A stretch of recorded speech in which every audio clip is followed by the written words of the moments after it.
नमस्कार, ABC channel में आपका स्वागत है। मैं हूं सचिन श्रीवास्तव और आप मेरे साथ देखेंगे आजमगढ़ से जुड़ी खबरें। खबर के प्रायोजक हैं संपूर्ण बाजार, राहुल नगर, मड़िया, आजमगढ़। सामानों पर 10 से 40% तक की छूट। Cross valley international school, Kukudipur, Sathiyav, Azamgarh और वुडन टच, भवनाथ, आजमगढ़। तहबरपुर थाना क्षेत्र के भिलौली गांव में बीती रात जमीन संबंधी विवाद को लेकर भतीजों ने सगे चाचा का गला घोंचकर मौत के घाट उतार दिया। सूचना के बाद पहुंची पुलिस ने शव को अपने कब्जे में लेते हुए मौके से 2 आरोपियों को गिरफ्तार कर लिया। जानकारी के अनुसार थाना क्षेत्र के भिलौली गांव निवासी अंतराम यादव 36 वर्षीय पुत्र स्वर्गीय गोविंद रोज की भांति खाना खाकर बरामदे में सो गए। जमीन संबंधी विवाद में भतीजे ने सोते हुए चाचा का गला घोंटकर हत्या कर दी। हो हल्ला सुनकर आसपास के लोग इकट्ठा हो गए। बता दें कि मृतक दिल्ली में रहकर इलेक्ट्रीशियन का काम करता था। लॉकडाउन के चलते इस समय घर पर आया हुआ था। सूचना मिलते ही रात में ही तहबरपुर थाना प्रभारी शत्रुघ्न प्रसाद दलबल के साथ मौके पर पहुंच गए। शव को कब्जे में लेकर पोस्टमार्टम के लिए भेज दिया। पुलिस द्वारा घटना को अंजाम देने के बाद ननिहाल में छिपे 2 आरोपियों को गिरफ्तार कर लिया है। इस बात थाना प्रभारी से बात करते हुए उन्होंने बताया कि हत्या पुरानी जमीनी रंजिश को लेकर की गई है। गिरफ्तार अभियुक्त से पूछताछ की जा रही है। देखिए, रात्रि में चाचा और भतीजे आपस में शराब पीकर लड़ गए और उसमें जैसा कि बताया गया है, दिखाया गया है कि भतीजों ने चाचा की गला दबाकर हत्या कर दी। इस संबंध में मुकदमा पंजीकृत कर लिया गया है। पोस्टमार्टम पंचायत वर्ग पोस्टमार्टम की कार्रवाई की जा रही है और जो भी साक्ष्य उपलब्ध होंगे उनके आधार पर अग्रिम कार्रवाई की जाएगी। इसमें जो दोनों भतीजे हैं, अक्यूज्ड हैं, उन्हें गिरफ्तार कर लिया गया। जनपद में जहरीली शराब से मौत मामले में पुलिस अधीक्षक सुधीर कुमार सिंह द्वारा चलाए जा रहे अभियान के तहत पुलिस ने 5 नामी शराब माफिया को गिरफ्तार करने का दावा किया है।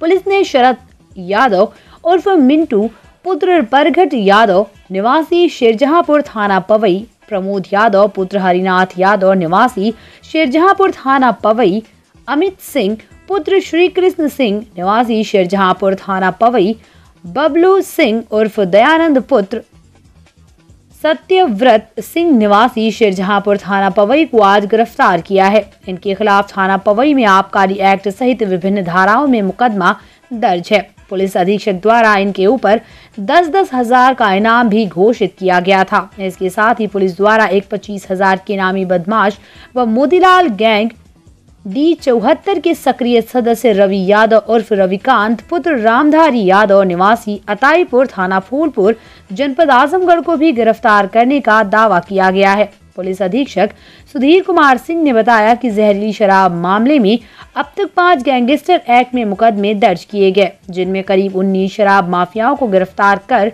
जेल भेज दिया गया है। उन्होंने बताया कि अभी भी करीब 20 ऐसे शराब माफिया हैं जिन पर गैंगस्टर एक्ट में कार्रवाई की जानी है। जिन पर भी गैंगस्टर लगा है उनकी संपत्तियों की जाँच की जा रही है और उनकी संपत्ति जब्त की जा रही है। पवई क्षेत्र में शराब माफियाओं के खिलाफ बड़ी कार्रवाई की गई है और इसमें 10-10 हजार के 4 इनामी शराब माफिया गिरफ्तार किए गए और एक 25,000 का इनामिया माफिया गिरफ्तार किया गया है। 4 इनामा माफिया पवई क्षेत्र के रहने वाले हैं और एक रवि यादव फूलपुर क्षेत्र का रहने वाला है।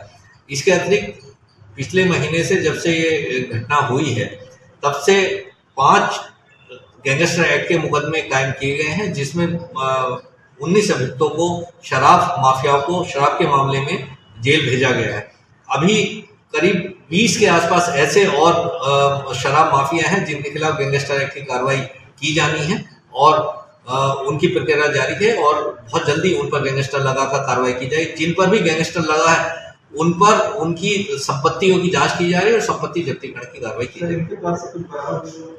हाँ, इनके पास से जो अवैध शराब से संबंधित जो चीजें हैं, जो रैपर है, जो वो है, वो सब चीजें बरामद। ऐसी ही बारिश के दिन थे, साल 2006 का था। लोग अपने अपने कामों में मशगूल थे। उसी बीच लोगों के पैरों के नीचे से जमीन खिसक गई जब जनपद की सांस्कृतिक धरोहर हरियौत कला भवन धराशायी हो गया। जनपद की प्रख्यात व ऐतिहासिक इमारत को फिर से खड़ा करने के लिए सपा सरकार ने लगभग 17 करोड़ का बजट स्वीकृत किया। 2014 में निर्माण कार्य शुरू हुआ। अखिलेश सरकार की प्राथमिकता में शामिल इस इमारत का निर्माण कार्य 2016 में ही पूरा करना था।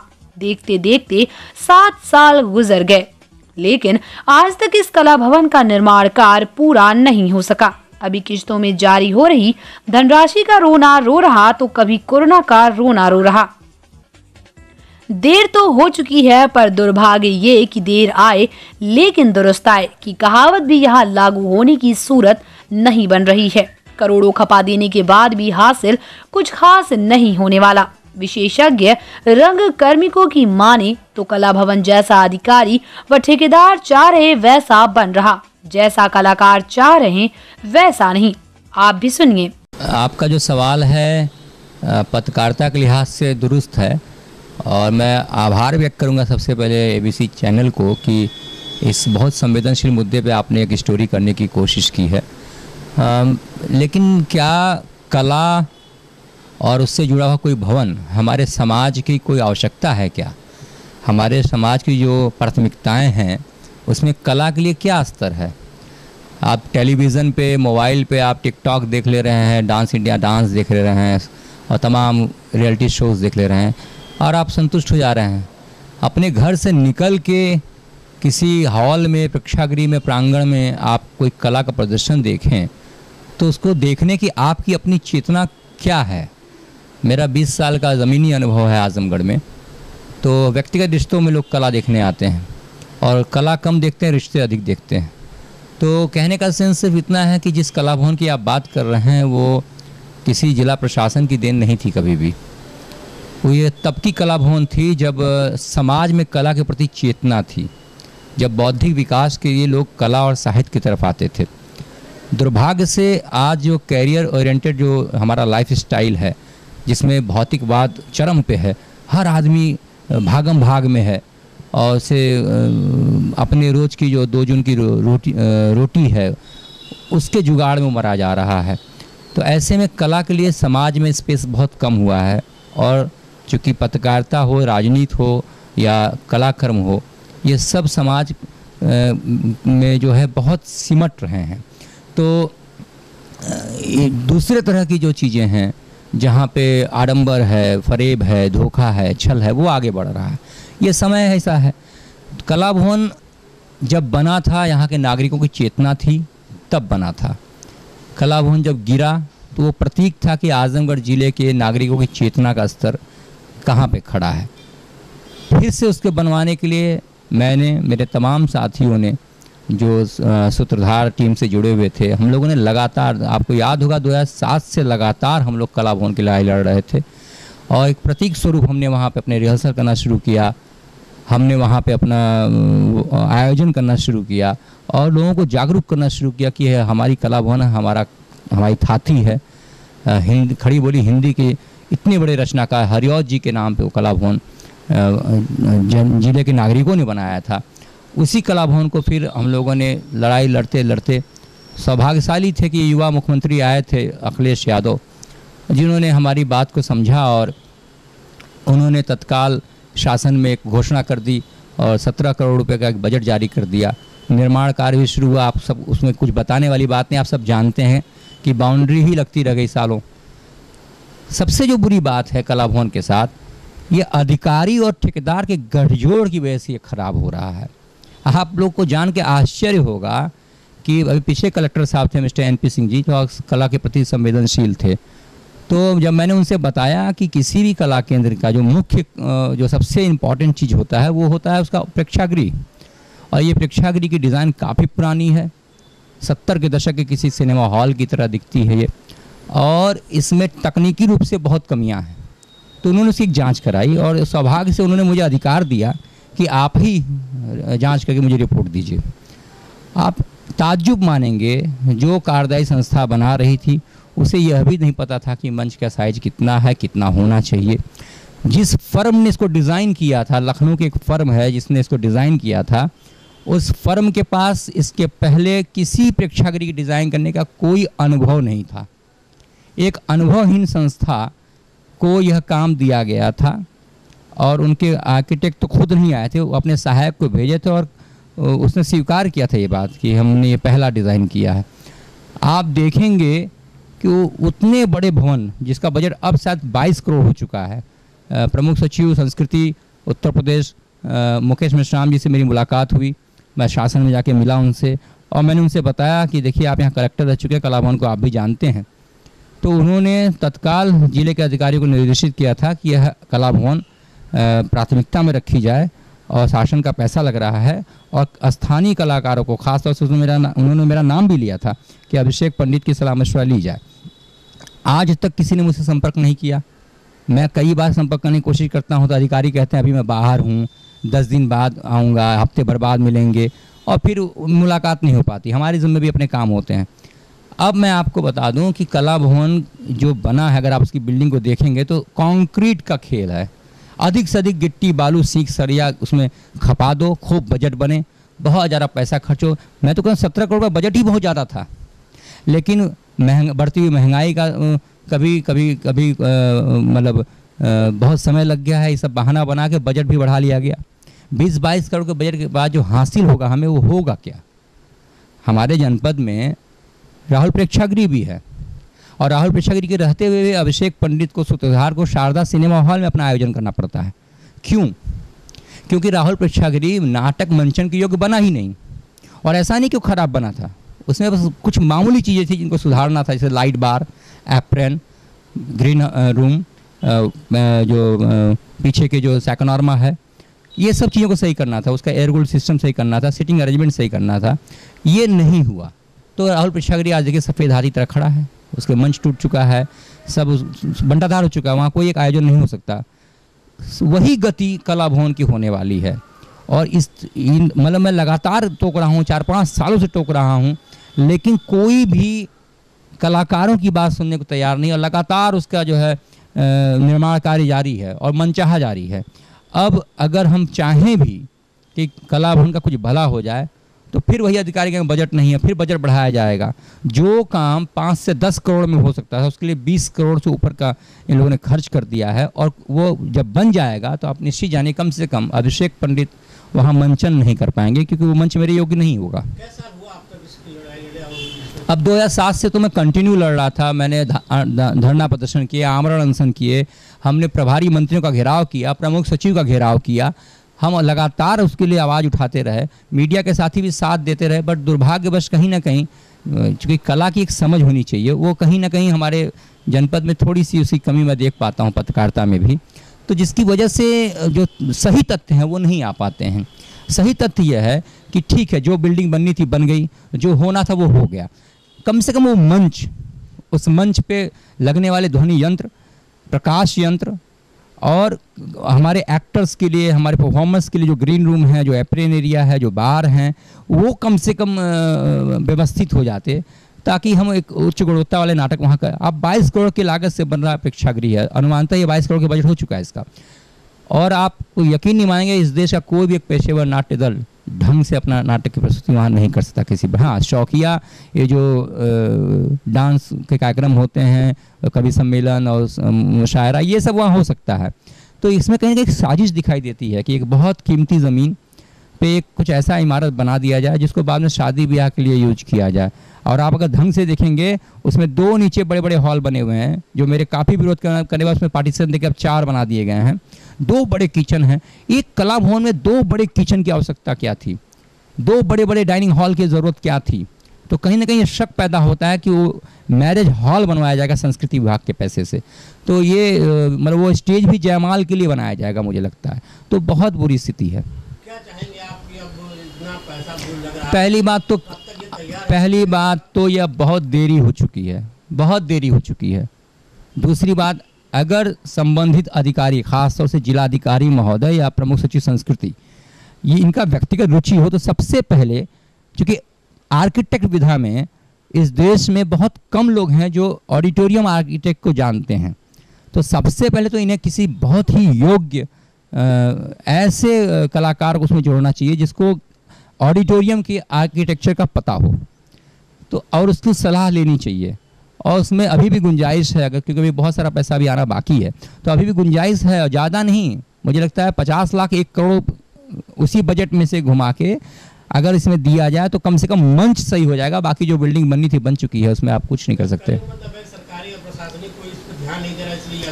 क्या जरूरत है 20-22 करोड़ का कला भवन क्या चीज़ रखती है शासन के लिए, जब हज़ारों करोड़ का बजट विकास के लिए जिले में आता है।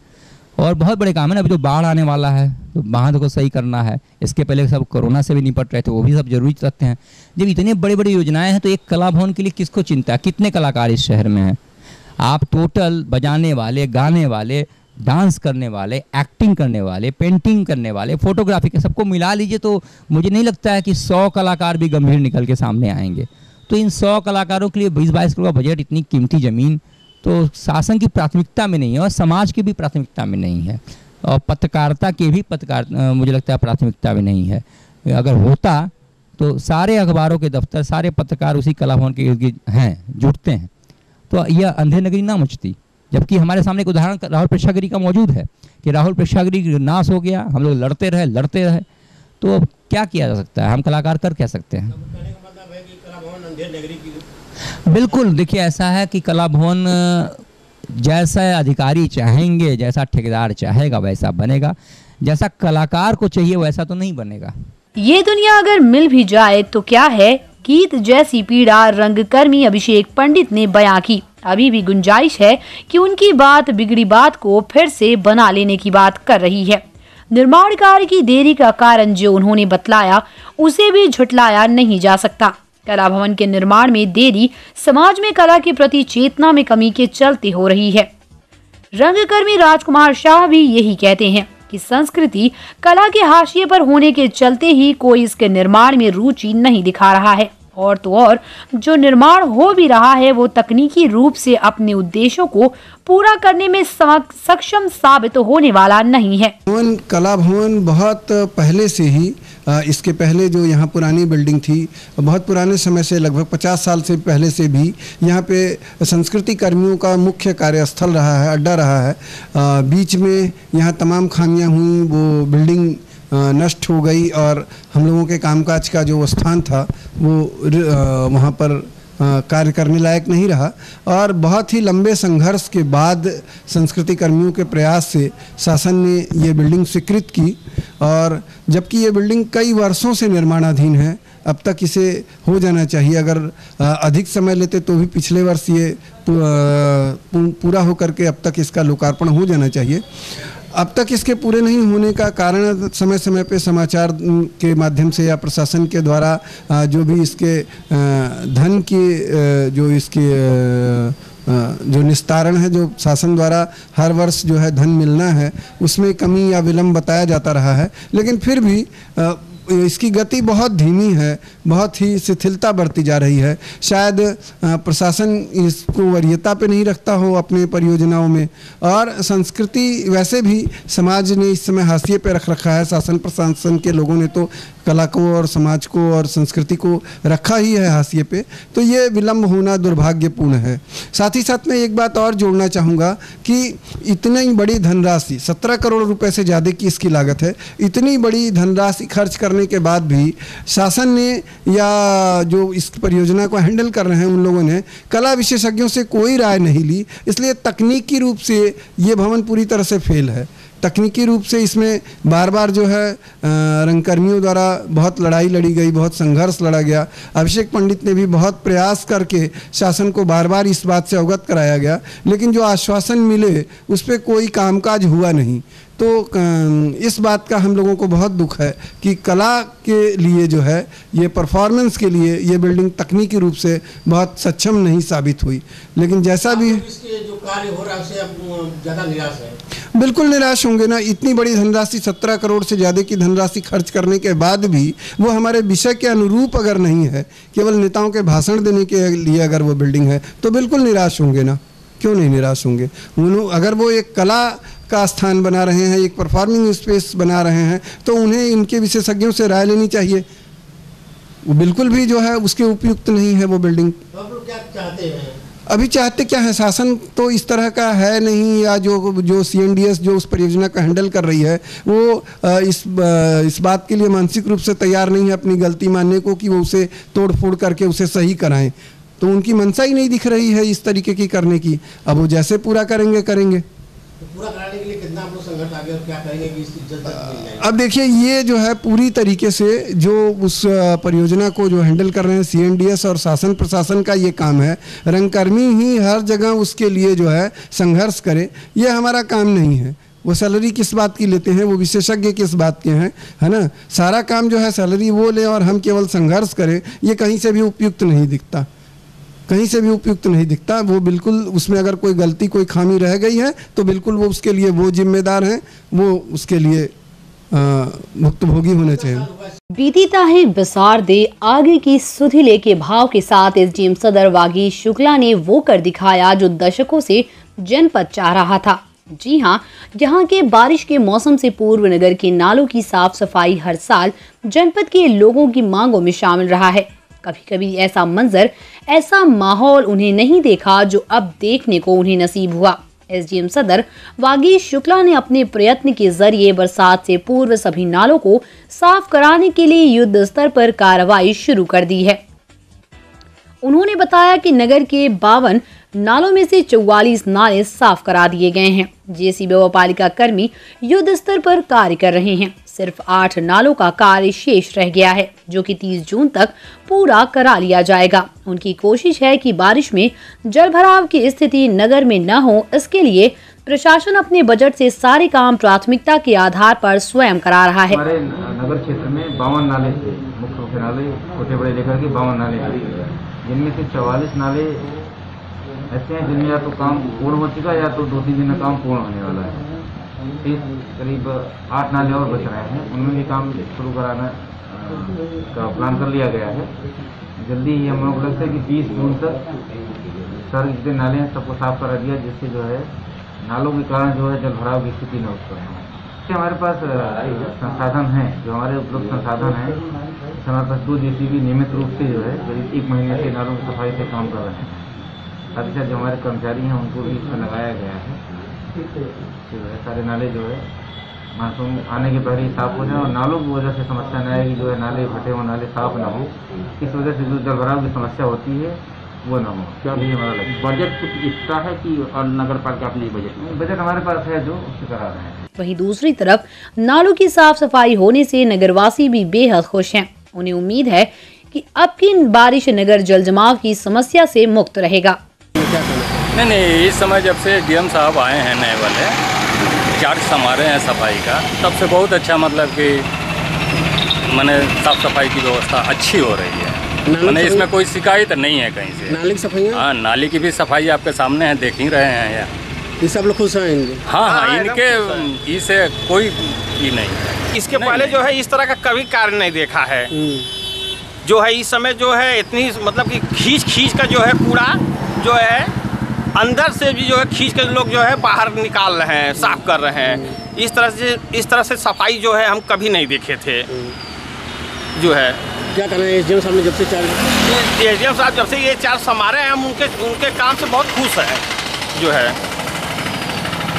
साफ सफाई नाली सफाई घर दिख रही है। हाँ। जल जमाव क्या स्थिति है जी?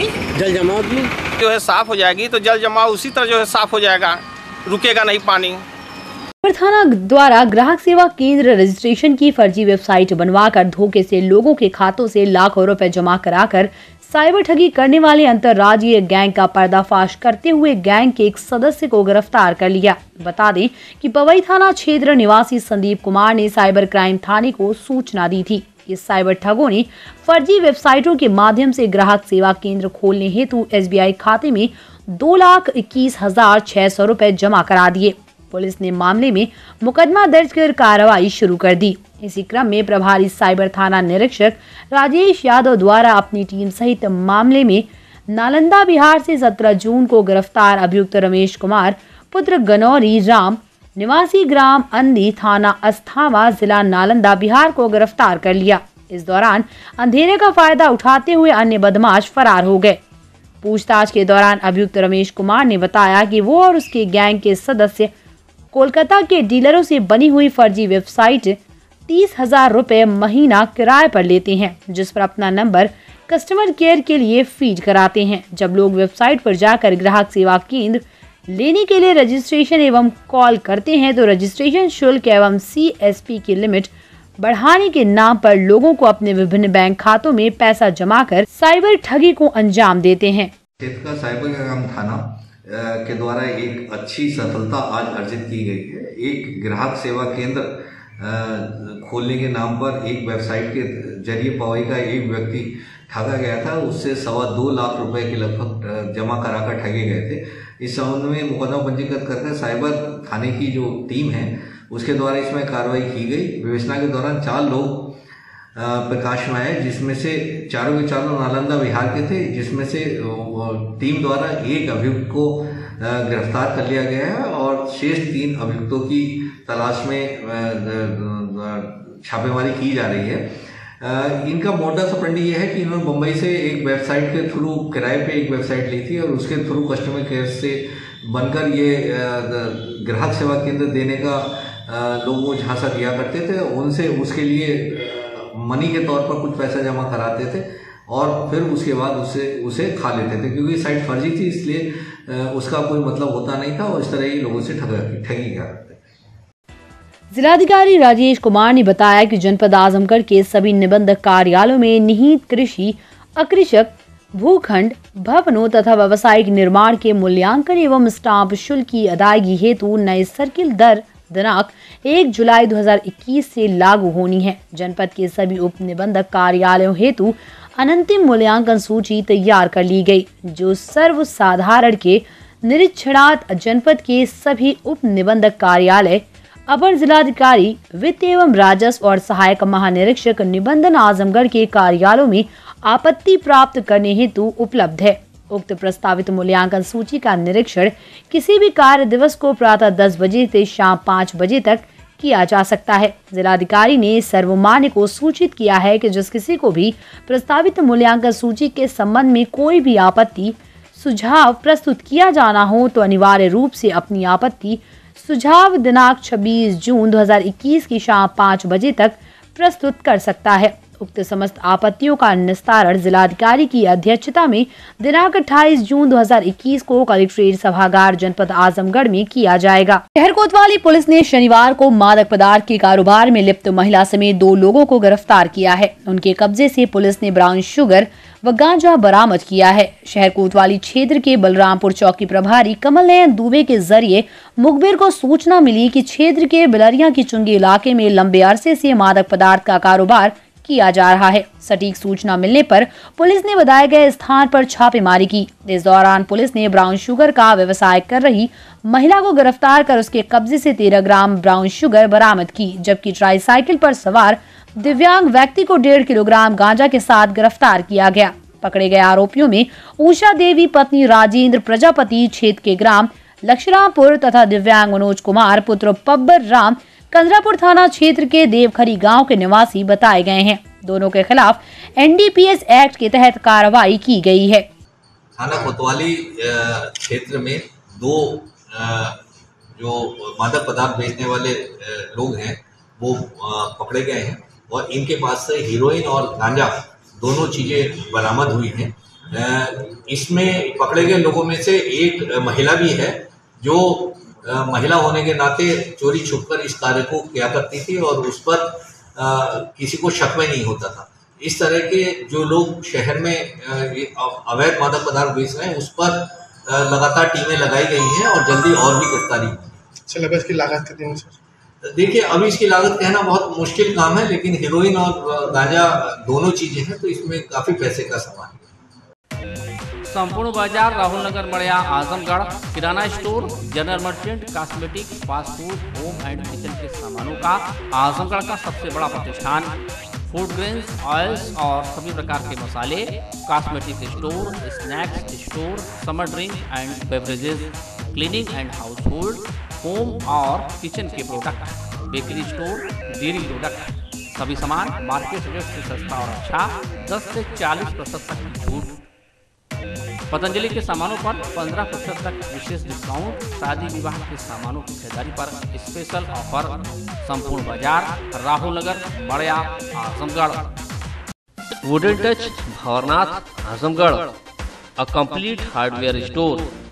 हमारे यहाँ branded plywood, flush door, designer door, PVC door, formica, fancy hardware, kitchen की चिमनी एवं मॉड्यूलर किचन की एक्सक्लूसिव रेंज उपलब्ध। अपने आशियाने में लगाइए 4 चांद, पहुंचिए वुडन टच, भंवरनाथ, आजमगढ़।